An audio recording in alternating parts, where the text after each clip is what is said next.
Un incendie à bord du porte-avions le plus cher de l'histoire a bouleversé l'équilibre des forces dans le détroit d'Ormuz.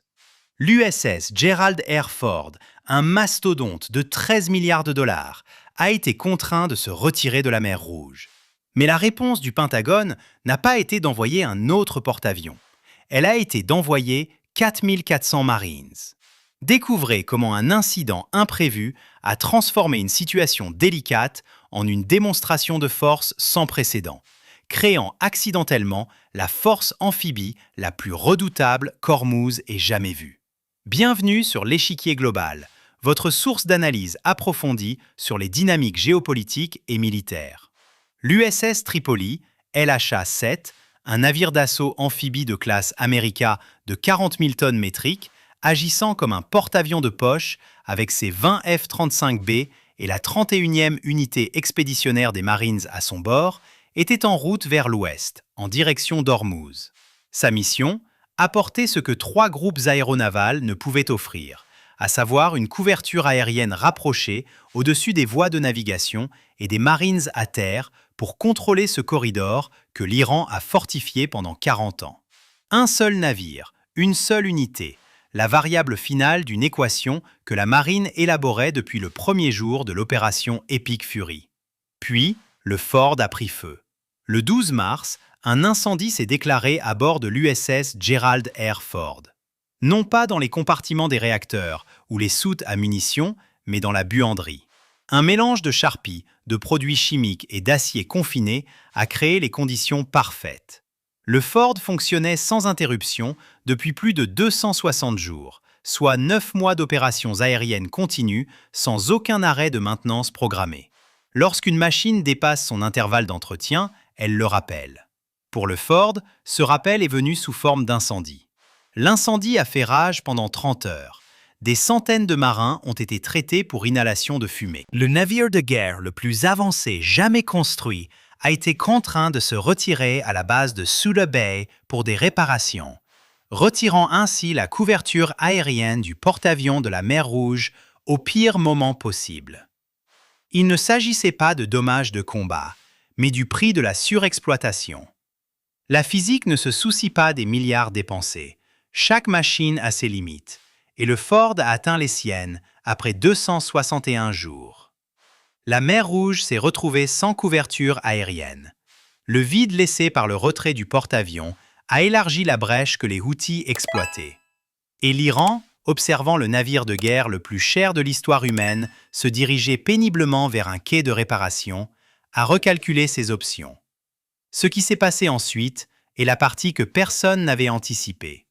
7 jours après l'incendie, le Pentagone a avancé de 3 semaines le déploiement de l'USS Boxer, LHD-4, un navire de classe Wasp, avec la 11e unité expéditionnaire des Marines à son bord. Le Boxer ne faisait pas partie du plan initial pour Ormuz, mais l'incendie a modifié les calculs, et ces nouveaux calculs exigeaient une réponse que la flotte de porte-avions ne pouvait plus fournir. Désormais, au lieu d'un seul navire d'assaut amphibie approchant Ormuz, il y en a 2. Au lieu de 2200 Marines, il y en a 4400. Et au lieu d'un porte-avions de poche qui combat uniquement depuis les airs, il y a aussi un navire doté d'un radier de 81 mètres de long, transportant des aéroglisseurs capables de livrer des chars de combat principaux directement sur des côtes hostiles. Le plan initial prévoyait un scalpel. L'incendie l'a transformé en un scalpel et un marteau-pilon opérant de concert. Pour comprendre pourquoi le Pentagone a choisi les Marines plutôt que d'autres porte-avions, il faut d'abord poser une question inattendue. La question évidente, pourquoi ne pas simplement envoyer un autre porte-avions? La réponse est simple, il n'y en a pas d'autre à envoyer. La Marine des États-Unis opère 11 super porte-avions à propulsion nucléaire, la plus grande flotte de navires de guerre majeurs de l'histoire. Et actuellement, cela ne suffit pas. L'USS Lincoln est affecté à la mer d'Arabie. L'USS Truman entrera cet été dans une révision de ravitaillement nucléaire de 4 ans et demi. L'USS Eisenhower vient de rentrer d'un déploiement record. Les coques restantes sont soit en maintenance, soit en cycle d'entraînement, soit de l'autre côté de la planète. La disponibilité des porte-avions est la plus faible depuis une génération, avec près de la moitié des coques indisponibles à tout moment. L'incendie du Ford n'a pas seulement retiré un navire, il a révélé une lacune structurelle qu'aucun porte-avions ne peut combler dans les délais exigés par la mer Rouge. C'est pourquoi le Pentagone s'est tourné vers une solution qui n'était pas un porte-avions. L'USS Boxer est un navire d'assaut amphibie de classe WASP de 40 000 tonnes métriques, conçu autour d'un concept que le Tripoli a délibérément abandonné. Là où le Tripoli a sacrifié son radier pour doubler l'espace de hangar pour les F-35B, le Boxer l'a conservé. Une baie inondable de 81 mètres de long et 15 mètres de large qui s'ouvre à la poupe et lance 3 aéroglisseurs LCAC directement dans l'océan, alors que le Tripoli transporte 20 F-35B et combat depuis les airs, le Boxer n'en transporte que 6. Mais il embarque également les engins de débarquement, les véhicules blindés, l'équipement lourd et les Marines entraînés à déployer tout cela sur une plage hostile. Ces 2 navires n'ont jamais été conçus pour opérer ensemble.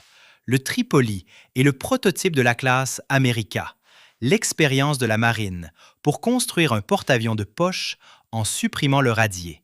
Le Boxer représente la génération précédente, le navire que la marine a construit lorsqu'elle croyait encore que les Marines devaient arriver par la mer, et pas seulement par les airs. 2 philosophies opposées, 2 réponses contraires à la même question. Comment projeter la puissance à terre? Imaginez ceci. Le Tripoli est une voiture de sport, rapide, agile, avec une portée énorme, mais sans coffre. Le Boxer est un pick-up, plus lent, moins élégant, mais il transporte tout ce dont vous avez besoin pour construire quelque chose une fois arrivé. Envoyer le Tripoli seul à Ormuz, c'est comme arriver sur un chantier de construction en Ferrari. C'est impressionnant, mais on ne peut pas couler des fondations depuis un biplace.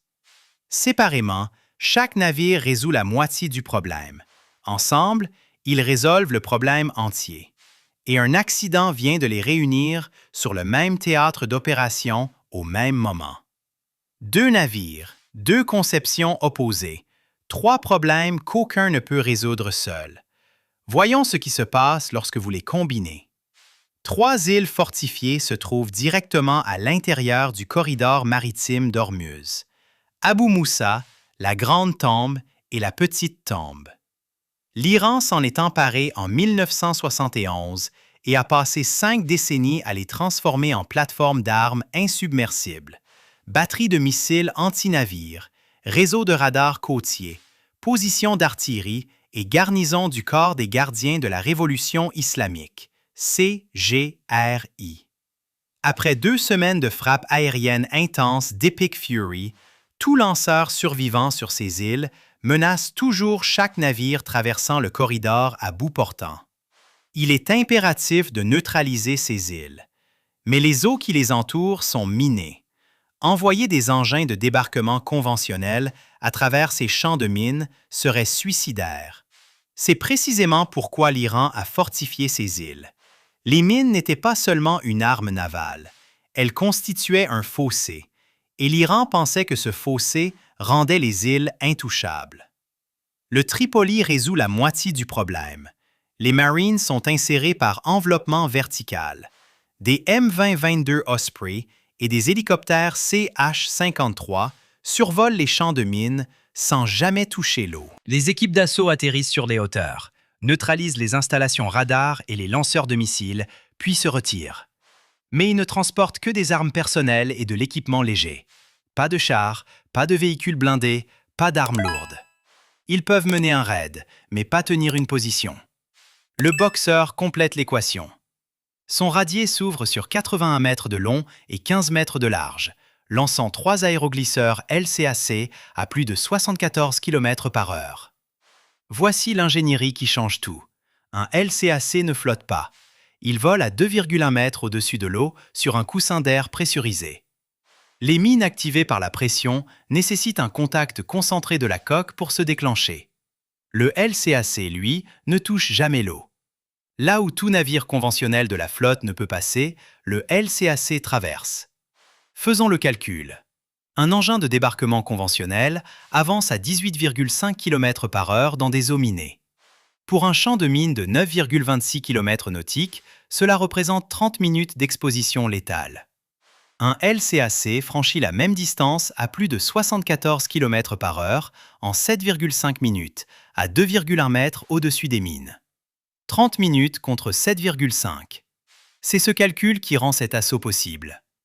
Les LCAC transportent des chars de combat principaux M1 Abrams, des véhicules d'assaut blindés et des armes lourdes.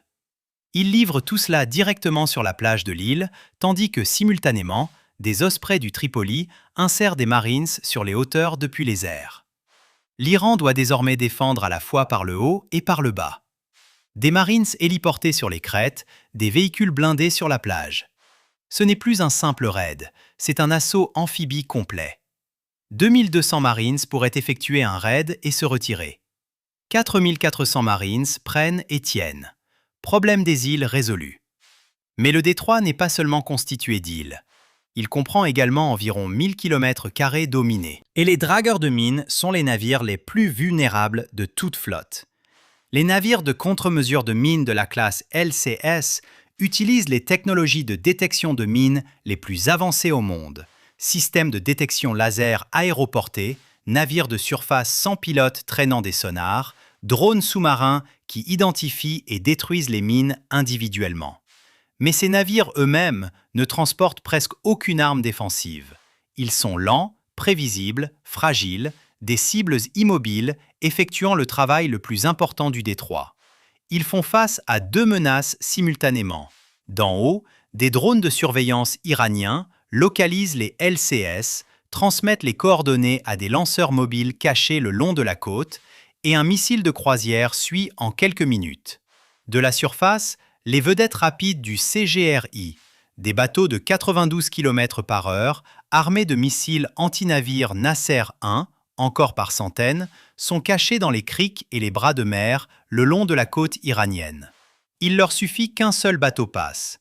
Le Tripoli fournit le toit. Les F-35B, en patrouille aérienne de combat, détectent les drones de surveillance avant que ces drones ne transmettent les coordonnées de ciblage. Tuer le drone, briser la chaîne de frappe. Aucune coordonnée n'atteint le lanceur. Le missile ne tire jamais.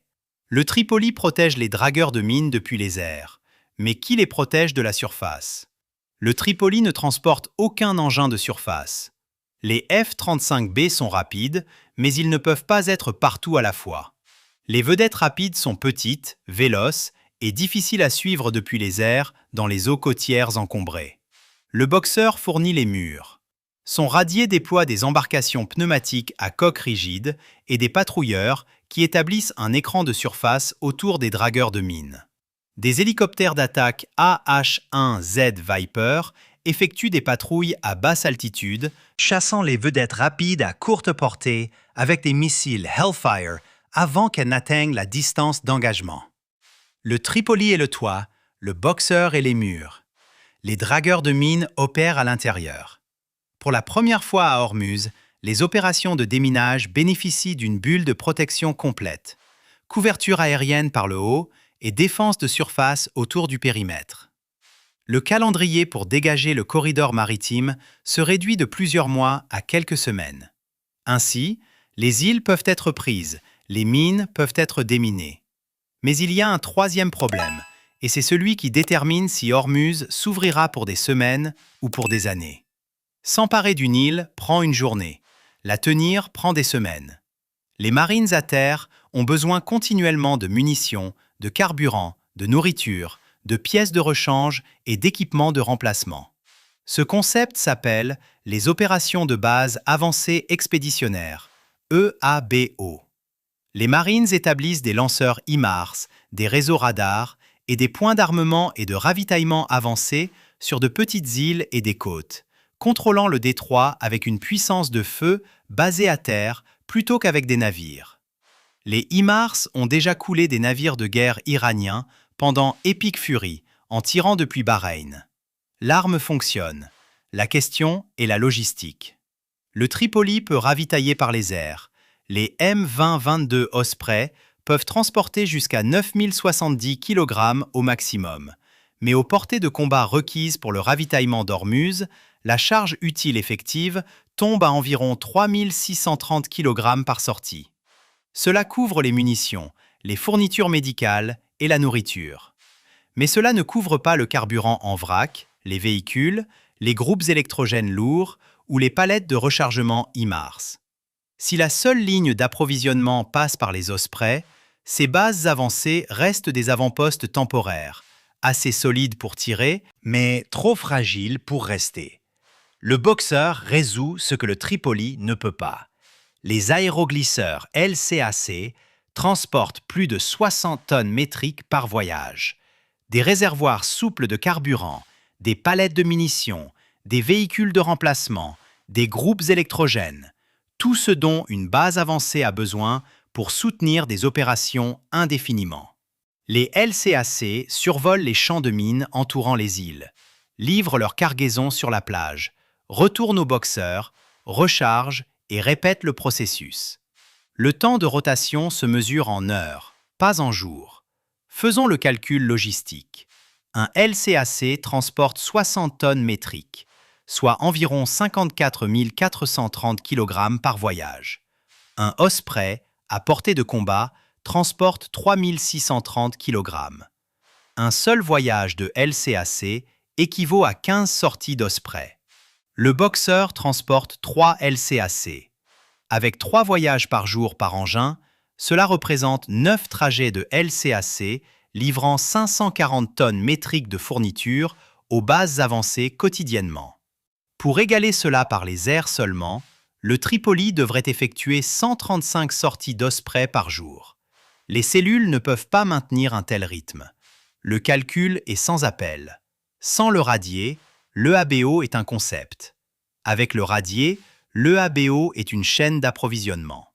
Les positions EABO alimentées uniquement par Osprey sont des avant-postes temporaires. Celles alimentées par Osprey et LCAC sont des bases de feu permanentes.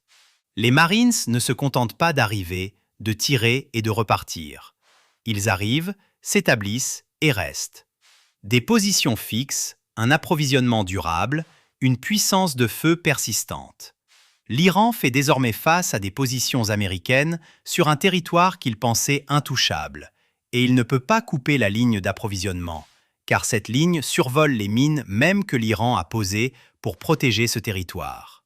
3 problèmes, 3 solutions. Chacune dangereuse prise isolément. Mais que se passe-t-il lorsque vous exécutez les 3 scénarios simultanément? C'est ce que permettent 2 groupes préparatoires amphibies, ARG. Et c'est là que le calcul devient létal. Car ces 3 opérations ne se déroulent pas seulement en parallèle, elles s'alimentent mutuellement. Le scénario 1 s'exécute. Les Marines s'emparent d'Abu Moussa. Les lanceurs de missiles sur l'île sont neutralisés. Les pétroliers traversant le corridor ne sont plus soumis à des tirs à bout portant depuis des positions fixes. La sécurité est immédiatement améliorée. Mais la prise de l'île a un autre effet. Elle élimine les postes d'observation iraniens qui suivaient les mouvements des dragueurs de mines.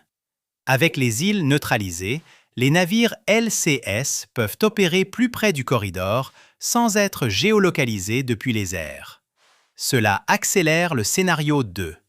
Les navires de contre-mesure de mines commencent le déminage systématique des voies de navigation, opérant à l'intérieur de la bulle protectrice. Le déminage facilite la logistique. La logistique soutient les positions. Les positions protègent le déminage. Et le scénario 3 verrouille le cycle.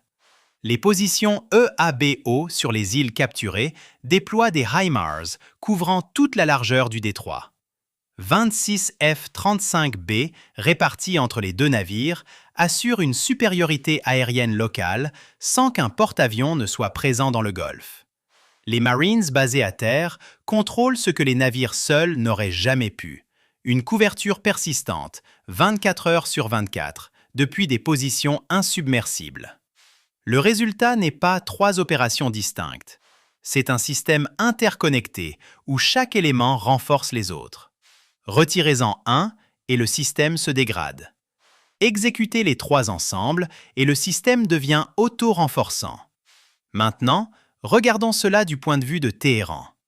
L'Iran a trois positions à défendre simultanément: les îles, le littoral et les eaux intermédiaires. Mais la marine, les défenses aériennes, les usines, tout a été dévasté après Epic Fury. Ce qui reste, ce sont les forces terrestres du CGRI, des vedettes rapides cachées et quelques lanceurs mobiles survivants. Concentrez-vous sur les îles, le littoral est exposé. Fortifiez le littoral, les îles tombent. Dispersez-vous partout, rien ne tient nulle part. L'équation n'a pas de bonne réponse, car l'Iran a bâti sa défense pour une marine qui combat depuis la mer, et non pour des marines qui traversent les champs de mines en aéroglisseurs, ces mêmes mines qui étaient censées rendre cela impossible. C'est l'avantage accidentel. Aucun commandant n'a souhaité l'incendie. Aucun planificateur ne l'a anticipé.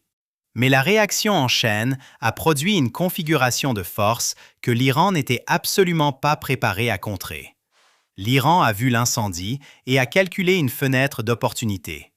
La réalité est que, au moment où l'Iran a fini de recalculer, la réponse était déjà dans l'eau. Soyons honnêtes quant au risque. Le déminage prendra encore des semaines. La doctrine EABO n'a jamais été testée à cette échelle. Des pertes sont une réelle possibilité, et quiconque vous dit le contraire vend quelque chose que la physique ne soutient pas. Mais la trajectoire vient de changer. L'équation est passée d'un siège de plusieurs mois à une solution active. Des Marines, des aéroglisseurs et des chasseurs résolvent le problème depuis deux navires qui n'étaient jamais censés se trouver dans le même océan. Le calendrier s'est réduit de mois à semaines. L'initiative est passée de l'Iran au navire qui se rapproche de son seuil. Trois paradoxes viennent boucler la boucle. L'incendie ne s'est pas produit à cause d'un défaut de conception, mais parce qu'une machine a fonctionné pendant 261 jours consécutifs. 13 milliards de dollars achètent le porte-avions le plus avancé qui soit, mais pas une endurance infinie. C'est une vérité d'ingénierie. Pourtant, un porte-avions tombe en panne et le système réagit avec deux navires amphibies, 4400 Marines, 26 chasseurs furtifs, des aéroglisseurs qui survolent les champs de mines et un radier qui transforme les raids en occupation permanente. Une seule marine sur la planète peut perdre un porte-avions et revenir plus forte grâce à cette réaction en chaîne. C'est ce que l'on appelle la profondeur industrielle. Et l'Iran avait résolu la bonne équation. Mines, missiles, vedettes rapides, 40 ans de préparation. Mais il avait utilisé la mauvaise variable. L'incendie n'a pas affaibli la force, il l'a reconfigurée. Et la force reconfigurée est plus dangereuse que l'original, car l'Iran s'était préparé à des porte-avions, pas à des Marines. Et les Marines viennent d'arriver.